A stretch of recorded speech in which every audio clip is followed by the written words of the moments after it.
You cannot put a price tag on Mothra's baby egg and expect her not to get pissed more than once. It's just common knowledge.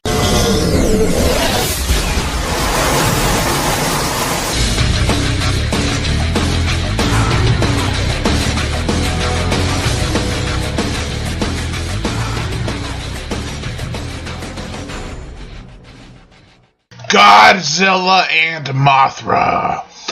The battle for Earth. Holy crap! Japanese Indiana Jones is in this movie. I mean, seriously, almost the whole first half of this movie is like Indiana Jones with dinosaurs. Which is still way more believable than Indiana Jones and the Kingdom of the Crystal Skull. The film's plot revolves around an Indiana Jones type character, business tycoon type guy, and another character who's a woman who has to be the love interest for the Indiana Jones type character. They stumble upon two twin fairies who describe themselves as the Earth's cosmos. They're there to keep Earth at balance, but when Earth is not at balance and they can't control it, and neither can Mothra, a new monster comes in that's just like Mothra, but it's called BATTRAAAA and has spikes all over its body. It's like a messed up, disfigured Mothra that ultimately looks better than Mothra. In this movie, that is. Mothra looks like a total puffball in this film. There, I said it. Now, much like Godzilla vs. King Ghidorah, Godzilla and Mothra, The Battle for Earth, is like a remake of the original films. Even though it's not truly a remake, it's still like a reboot or a redoing.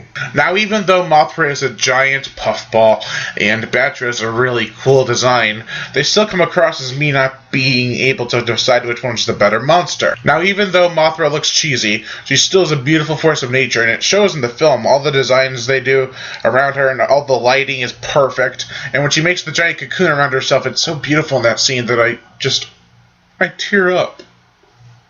Even though I've only seen it once. And BATTRAAAA is a gross and disturbing monster, and you would think that'd be right up my alley. But Mothra, I actually prefer the way she does things more than what she appears. And BATTRAAAA, I prefer what he looks like than what he does. If that makes sense. Hopefully it does.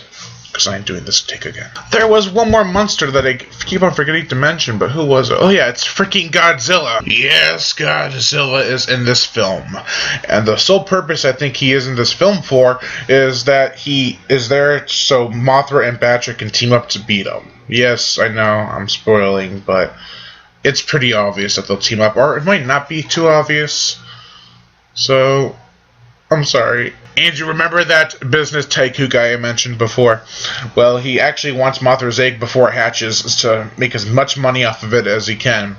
So, that's a lot like the original Mothra vs. Godzilla. So Mothra was decent, BATTRAAAA was decent, Godzilla's awesome as always. The characters were kind of predictable because they're a lot like the ones from the previous, well, the original Mothra vs. Godzilla.